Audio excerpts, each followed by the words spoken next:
उपमुख्यमंत्री एकनाथ शिंदे हे जम्मू काश्मीरला जाणार आहेत। रात्री 8 वाजता ते जम्मू काश्मीरला रवाना होणार असल्याची माहिती मिळतेय। जम्मू काश्मीरमधल्या पहलगाम इथं ज्या ठिकाणी दहशतवादी हल्ला झाला त्या ठिकाणची ते पाहणी करणार असल्याचं समजतंय। आपण दृश्य पाहतो आहोत सध्या। एकनाथ शिंदे हे रवाना झालेले आहेत विशेष विमानानं जम्मू काश्मीरला ते रवाना झाल्याची ही एक्सक्लुझिव्ह दृश्य आपण पाहतो आहोत सध्या लोकशाही मराठीवर।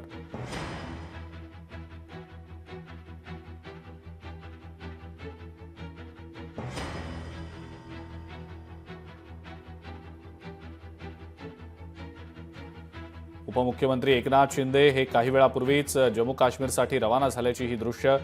एका विशेष विमानानं ते जम्मू काश्मीरसाठी रवाना झालेले आहेत। त्याचीच ही दृश्य आपण सध्या पाहतो आहोत। जम्मू काश्मीरमधल्या पहलगाममध्ये उपमुख्यमंत्री स्वतः जाणार असल्याचं समजतंय। सोबतच जे पर्यटक सध्या म्हणजे राज्यातले महाराष्ट्रातले जे पर्यटक सध्या जम्मू काश्मीरमध्ये अडकून पडलेत त्या पर्यटकांना सुखरूपपणे राज्यात परत आणण्याच्या अनुषंगानं सुद्धा उपमुख्यमंत्री समन्वय साधणार असल्याचं समजतंय। आधीच मंत्री गिरीश महाजन हे जम्मू काश्मीरसाठी रवाना झाल्याची माहिती मिळालेली होती आणि आता उपमुख्यमंत्री एकनाथ शिंदे हे सुद्धा जम्मू काश्मीरला जात आहेत। रवाना ते तिथे झालेले आहेत आणि महाराष्ट्रातले जम्मू काश्मीरमध्ये अडकून पडलेल्या पर्यटकांना सुखरूपपणे परत आणण्याच्या दृष्टीनं शक्य त्या सगळ्या गोष्टी उपमुख्यमंत्री एकनाथ शिंदेंच्या नेतृत्वाखाली घेतल्या जाणार आहेत।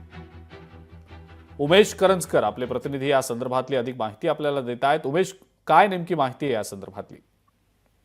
एकनाथ शिंदे आता थोड्या वेळापूर्वीच जम्मू काश्मीरच्या दौऱ्याला निघालेत। जसं या हल्ल्याचा निषेध त्यांनी याआधी केलेला आहे।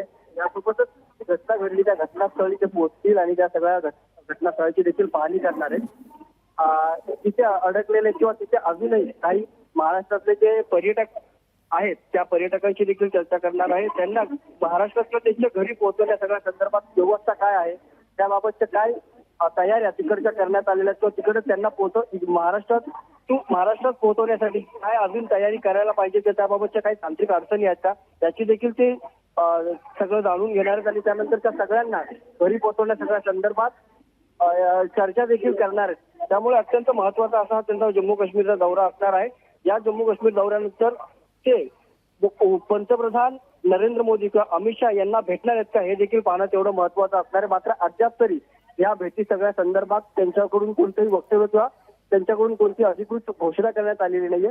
मात्र जी माहिती मिळते त्यानुसार अमित शहा यांना भेटण्याची शक्यता एकनाथ शिंदे यांना नाकारता येत नाही। ठीक आहे उमेश, धन्यवाद सविस्तर माहिती दिली त्याबद्दल।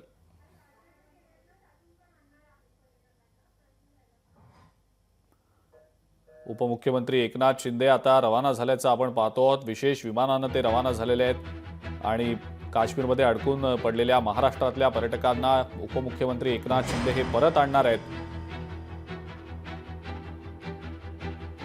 विशेष विमानानं पर्यटकांना ते परत आणणार आहेत। स्वतः उपमुख्यमंत्री एकनाथ शिंदे हे त्यासाठी जम्मू काश्मीरसाठी रवाना झालेले आहेत आणि ते महाराष्ट्रातल्या पर्यटकांना परत आणणार आहेत। ज्या विशेष विमानानं ते जात आहेत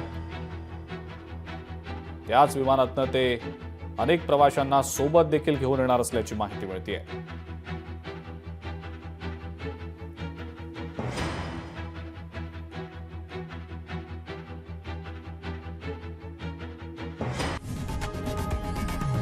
लोकशाही मराठी ऐका, पहा, जागरूक रहा।